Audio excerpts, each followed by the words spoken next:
everybody. Welcome to my YouTube channel, Homeopathic Super Sessions by Dr. Jarbos.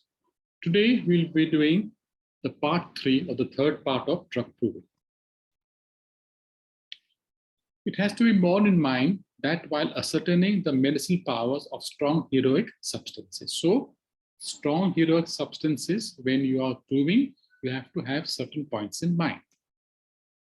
For a very small dose may produce changes in the health of a very robust constitution. So if a person's constitution is very robust, very strong, when these strong heroic substances are used, even a small dose may produce the change in a very healthy, robust constitution.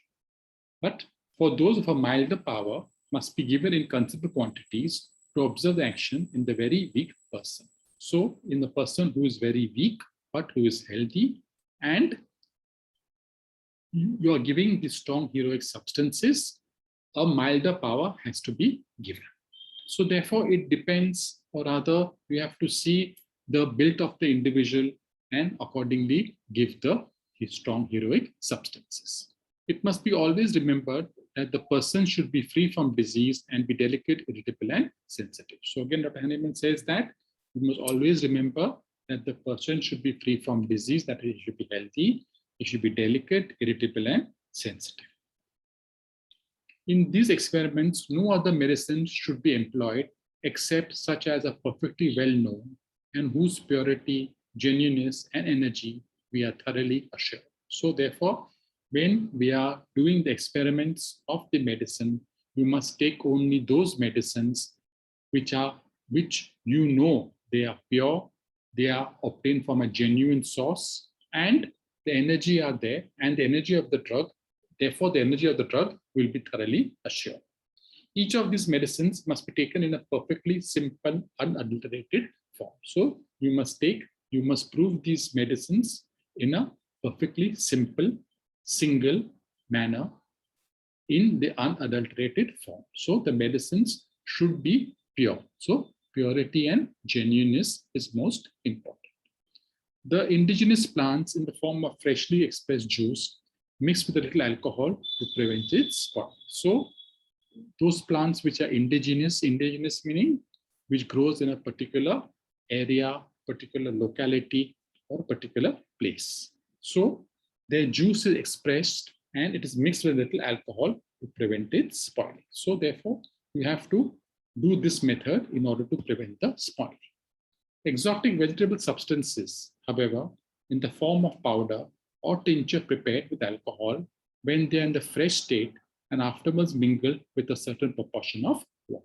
So, exotic vegetable substances, if they are in the form of powder or if you prepare a tincture with alcohol, and you have to put a certain proportion of water in order to preserve it.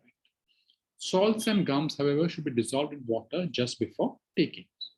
If the plant can only be procured in its dry state, and if its powder are naturally weak, in that case, an infusion of it is used. So, if a plant is got in the dry state, and you have powdered it, and the powder is weak, then we have to use an infusion of it. It is made by cutting the herb into small pieces and pouring boiling water on it, so as to extract its medicinal part. So how do you prepare and how do you procure an infusion? So the herb is taken, it is cut into small pieces and it's put in a vessel, and you are putting hot boiling water so that the medicinal powers will be extracted in the infusion.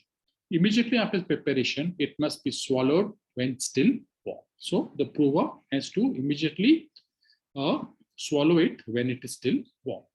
This is because all expressed vegetable juices and all aqueous infusion of herbs without the addition of spirit passes rapidly into fermentation and decomposition, whereby all the medicinal properties are lost. So out here, we are not adding any spirit or alcohol, but we are adding only hot boiling water. So if we leave it for some time, what will happen? There will be decomposition, and naturally the medicinal properties will be lost. So therefore, when the infusion is made by pouring boiling water, immediately the prover has to swallow it when it is still warm.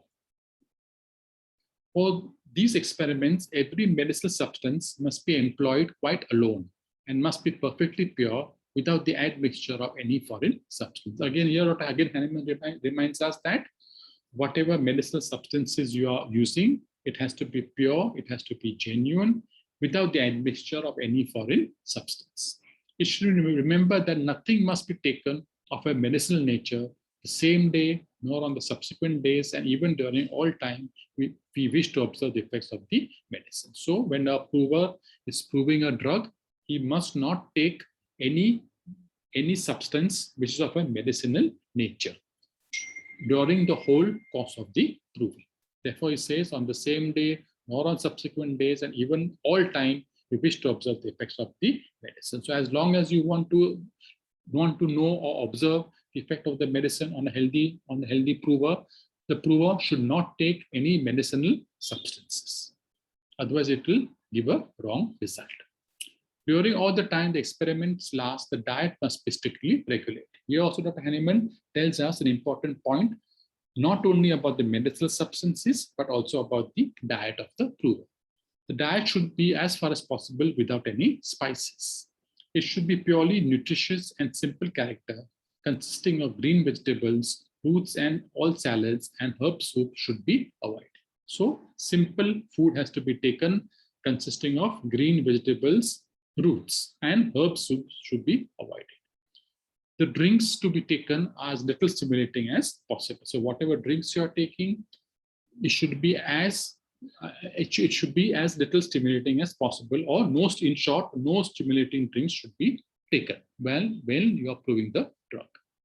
Well, if you see the footnote 100 to 101, Dr. Hahnemann mentioned the diet. He specifically said that the diet mentioned should consist of young green peas, green French beans, and boiled potatoes. And in all cases, carrots are allowable as the least medicinal vegetables. So these vegetables or this diet has the least medicinal value and you can be taken, like green peas, French beans, and boiled potatoes and carrots.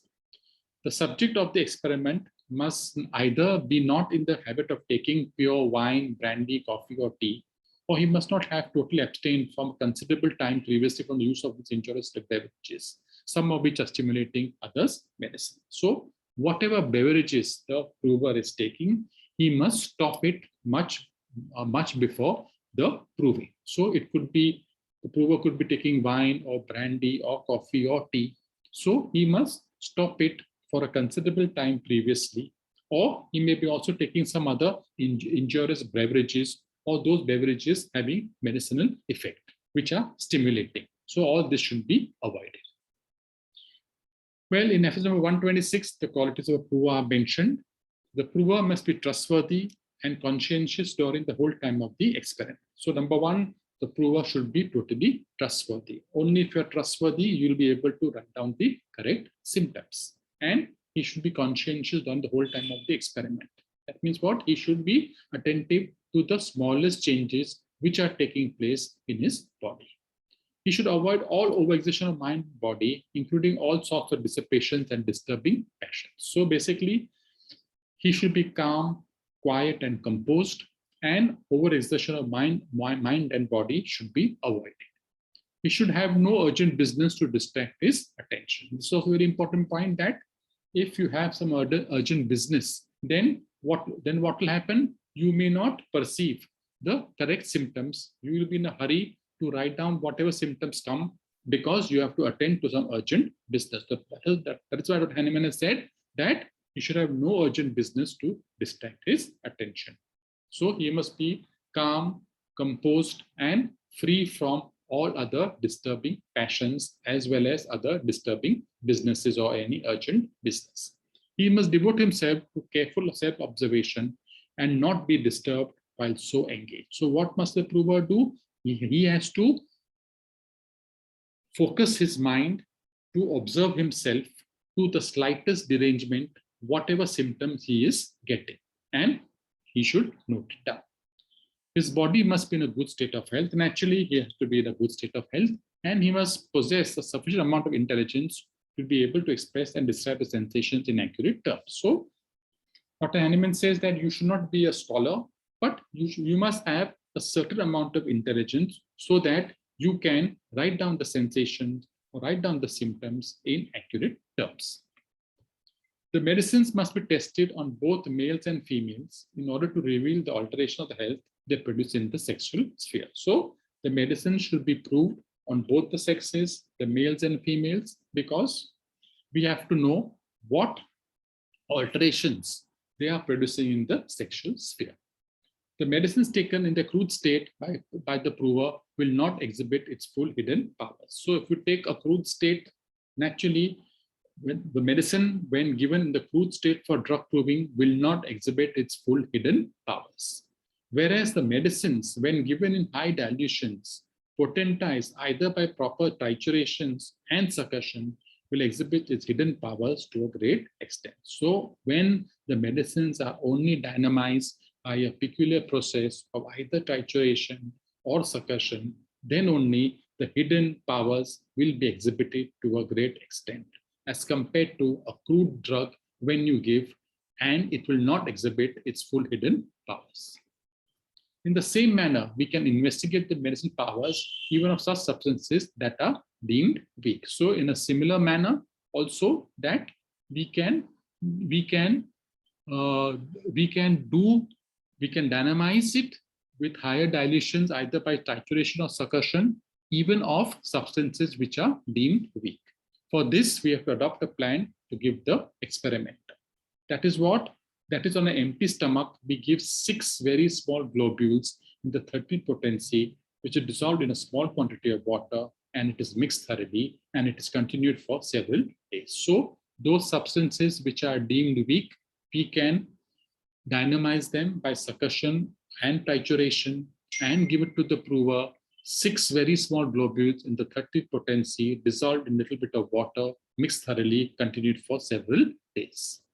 If the effect that results from such a dose are but slight, a few more globules may be taken daily until they become more distinct and stronger. So if you give only 6 globules of the 30th potency in water and you continue for several days and still you do not get adequate symptoms, you only get a few symptoms, then a few more globules may be taken daily until they become more distinct and stronger. So you have to increase the number of globules and you have to give it to the patient, to the prover daily, so that the symptoms become more distinct and more perceptible and more stronger.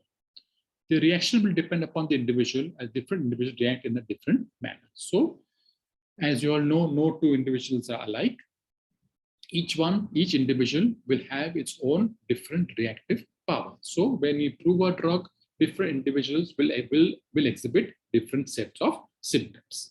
It may so occur that a weak individual may not be affected by moderate doses of medicine, which are known to have a powerful effect. So it may be that the individual is weak, and when you give a moderate dose, it has not still affected its power.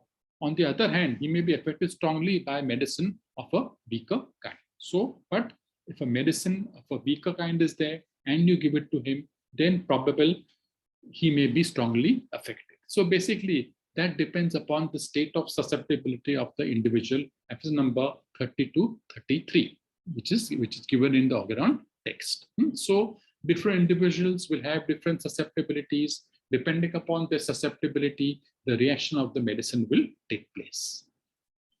Even robust person may experience a good number of symptoms from an apparently mild medicine and only slighter symptoms from a stronger drug. So therefore, again, Dr. Hanneman tells you that even a person of a very robust or a very strong person will exhibit some number of symptoms from an apparently mild medicine and only slighter symptoms from a stronger drug. Now, as this cannot be known beforehand, it is advisable to commence with small doses of drug. So you cannot predict what is going to happen to the prover. So you have to, on the safe side, you have to give a small dose of the drug to start off with. The dose may be increased if and when required, depending upon the response of the individual of the particular drug. So therefore, you can step up the dose or you can reduce the dose. It depends upon what symptoms the patient is exhibiting, depending upon the susceptibility of the individual with a particular drug. If at the very beginning, the first dose administered is sufficiently strong, the advantage gained is that the experimenter learns the order of succession of the symptoms. So if we give the first dose at the beginning and if the reaction is strong, then you will get the order of succession of symptoms, which are quite important in noting it down.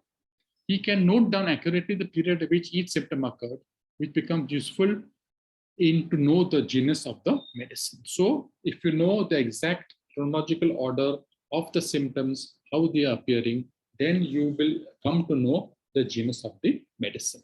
The primary action and also the alternating actions is clearly expressed. As I told you, in drug proving, we generally get primary action or sometimes also alternating action. And in strong narcotic substances, we get the secondary action. The duration of action of a drug can only be ascertained by comparison of several experiments. So the duration of action, how long the drug will act or have its effect on the individual, can be only compared not by only one experiment, but by doing several experiments and then coming to a conclusion that the duration of action of this remedy A is so many days. So that's all for this video. The last part